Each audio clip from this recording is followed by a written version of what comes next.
Ito na mga kabalita ang continuation ng ating pag-assemble ng 4S 4P na battery pack mga kaibigan. At yan makikita po natin na halos kumpleto na ang ating ikakabit mga kaibigan, pero hindi ko pa yan totally kinabit dahil yan nga ibablog po natin.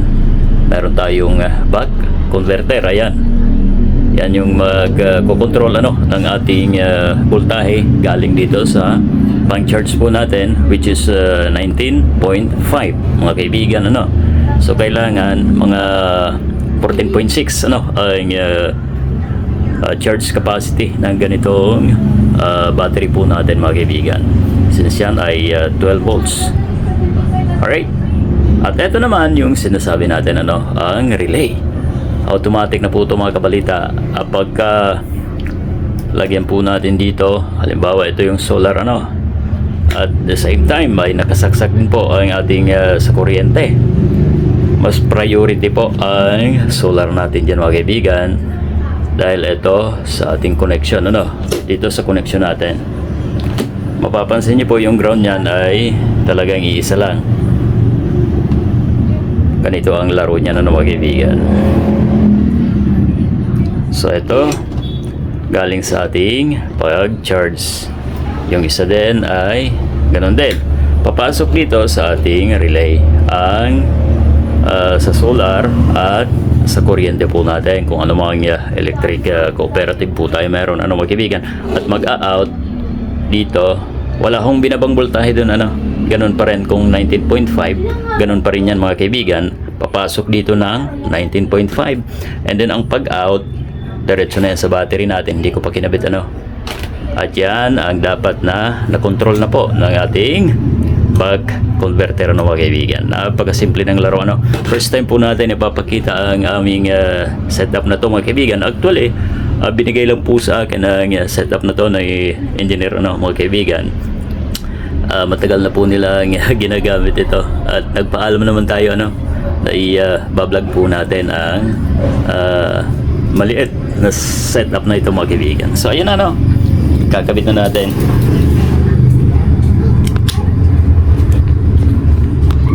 Iba kaya kuhanan. So ganun mga kaibigan. At dito muna tayo. Yung pangako po natin, ito na yung BMS dito makikita naman po natin dyan guys mga kabalita. Battery unang-una battery negative at ang sunod battery 1, battery 2, battery 3 and 4. Ayan, susunod-sunod po yun mga kaibigan. At ang sistema, ito yung negative po natin. Ang counting niyan, ito ang battery 1 po natin, right? And then battery 2. So nag-connect na po kasi yan. So considered ito ay battery to. Yung buong yan mga kaibigan, dahil magkakabit na yan. And then ang battery 3 ay ito po kabalita yung bawat dugtungan yung positive side doon mga kaibigan, yun doon ikakabit ang bawat bilang ng galing sa BMS mga kaibigan. Battery 1, battery 2, battery 3 and 4. So ito na yon. Ikakabit na muna natin ang ito yun B minus, ibig sabihin battery negative, at yung B plus ay battery positive mga kaibigan. So ikabit na po natin. Ayan, kaabang na po yan kaabang na po yan mga kabalita. Alright, ayan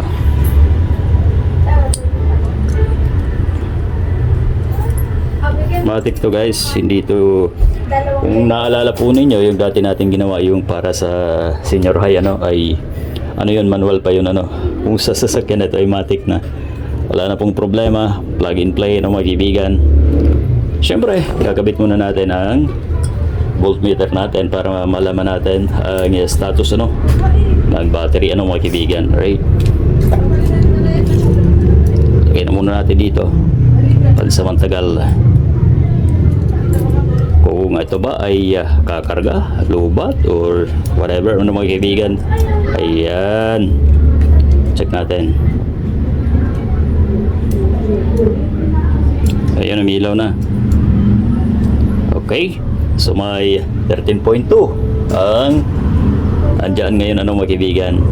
Ngayon, lalagay na natin ang socket ng 1, 2, 3, and 4. Ayan, nakuha niyo po ano. May indicator naman po dyan. Battery 1, battery 2, battery 3, battery 4, and then yung positive at negative. Okay? O, sa mga nais matuto ano mga kaibigan, no? Ayan, no? Bumaba pa siya. So itong ating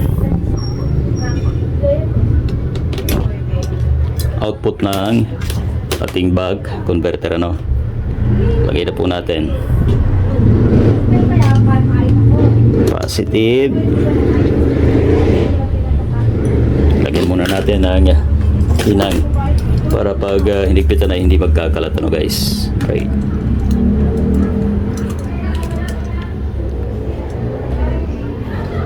Ayan.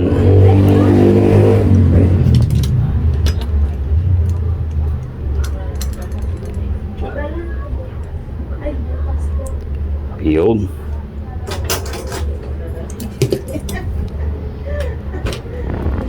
Dito may sign naman po ano ng negative or positive. Ito natin. Yan.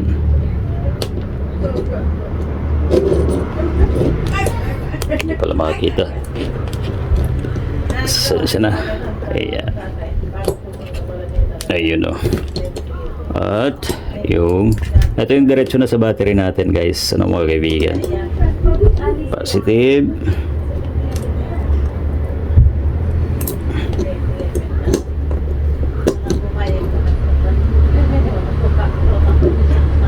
Ayan. Siguraduhin po natin na walang sabit, na walang magdidikit. Ayan ang voltmeter natin, ha. Ayan, 13.1. So ito, walang ibang pupuntahan to, guys, ano, mga kabalita. Kundi sa ating positive din battery, ano. Okay.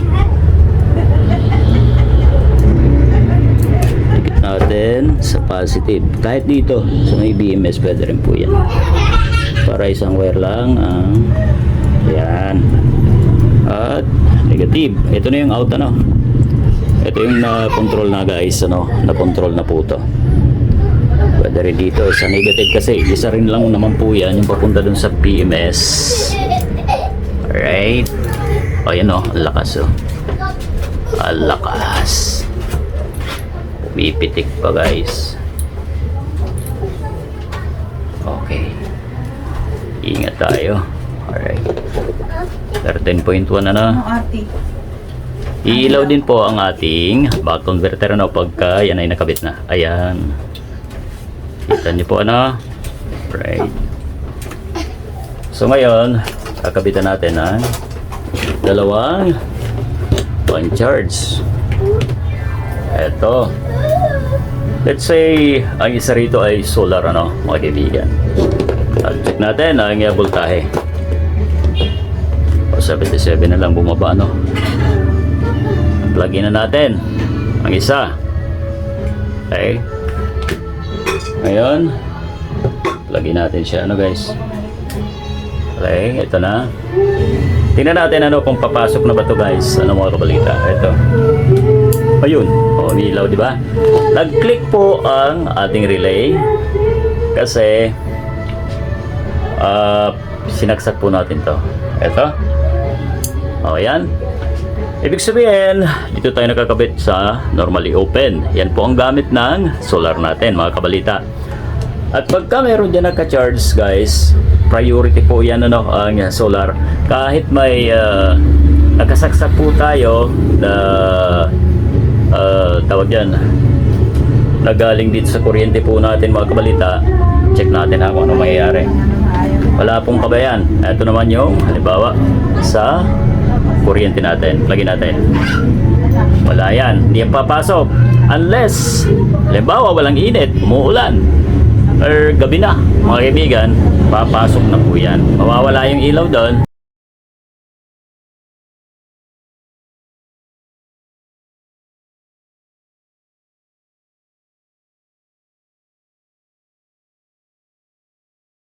Kahit nakasaksak yung kuryente po natin, hindi po yan gagana, ano?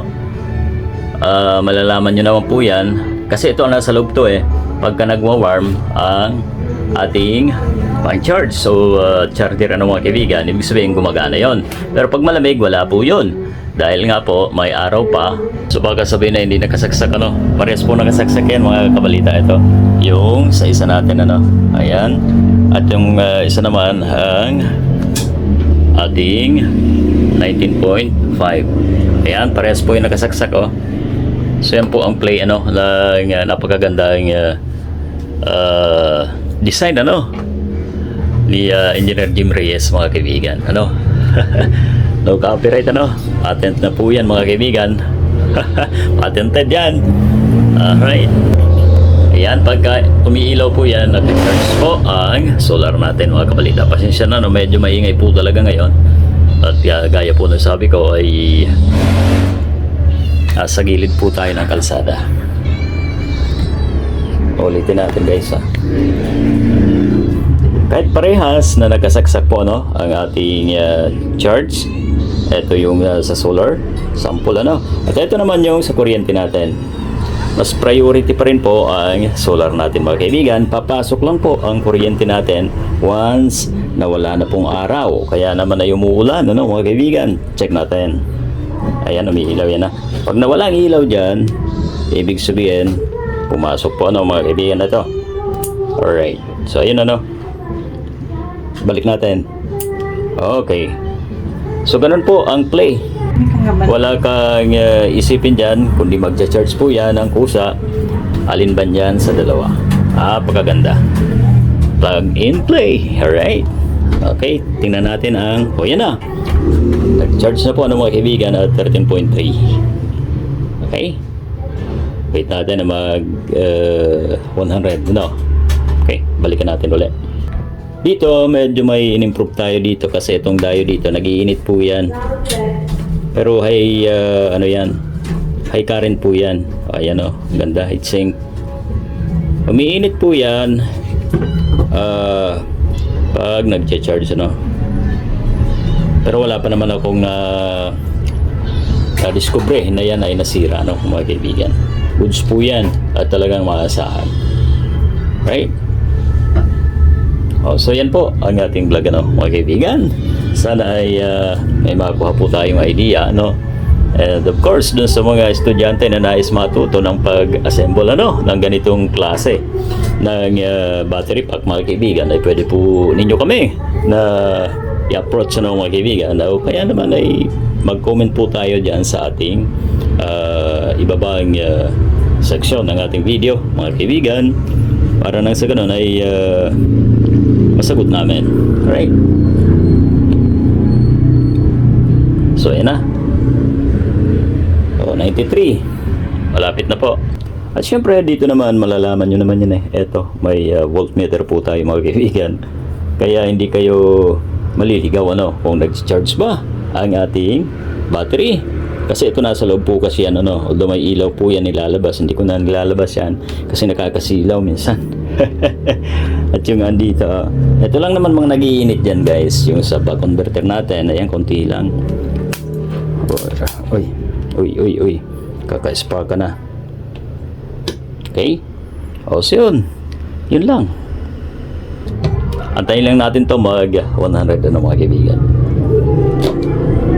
Yung connection pala ng ating, halimbawa galing solar, ano, at doon sa pang-charge natin, yung ground ay magkasama po yan, mga kaibigan, ano, magkasama lang po yan, and then i-ground yan doon sa ating ground ng relay, right?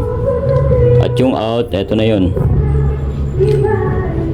yung galing sa relay, yung ground nya, and then yung positive, kasi may diode po yan. Okay, diretso na po yan sa in. Ngayon pag in dito, babawasan niya ng back converter natin, ano, mga kabalita. para sakto lang doon sa charge capacity na hinahanap ng ating battery pack, which is 14.6. Okay. So yan, may nalimutan po tayo. Yung out nito, yung load ano guys, mga kabalita. Ito, P negative at P positive ano. Yan po ang load natin. Yan na yung out ano, papunta dun sa mga ating ilaw, kung ano mga gamit ang meron tayo na DC. Okay. So ang BMS po, ayan, gaya po sa na-explain na natin ano. Siya po ang bahala ano sa pag-charge, sa discharge. Siya po ang nagmamanage. Kaya nga po BMS yan, mga kaibigan ano. Kontrolado niya po yan, mga kabalita. Ika-cut off niya po pagka kung saan yung battery po natin ay hindi madidrain ano. Alright, may cut off po yan, mga kaibigan, ang BMS. Siya po ang bahala doon. Actually doon sa mga charge controller ay may program din po yun ano, mga kabalita. Hindi pa tayo gumagamit kasi ito ay maliit lamang na setup. Minsan gumamit din ako ng charge controller instead na buck converter ano. So ayos din. Medyo mahal nga lang kumpara dito. So ito na, mga kabalita, 100% na po ang ating charge ano, pero hindi pa po siya full ang ating status na yun ano. So yun lang po, napakaganda po, napakabilis mag-charge. Siguro ay wala pang 1 hour ano, ay kasi hindi naman galing sa luba talaga. So yun na po ng mga kabalita. Thank you sa inyong panonood. Huwag po natin kalimutan na i-like. At syempre sa mga hindi pa nakasubscribe ano, sa ating channel, ayun, paki-subscribe naman po mga kaibigan. Thank you and God bless po.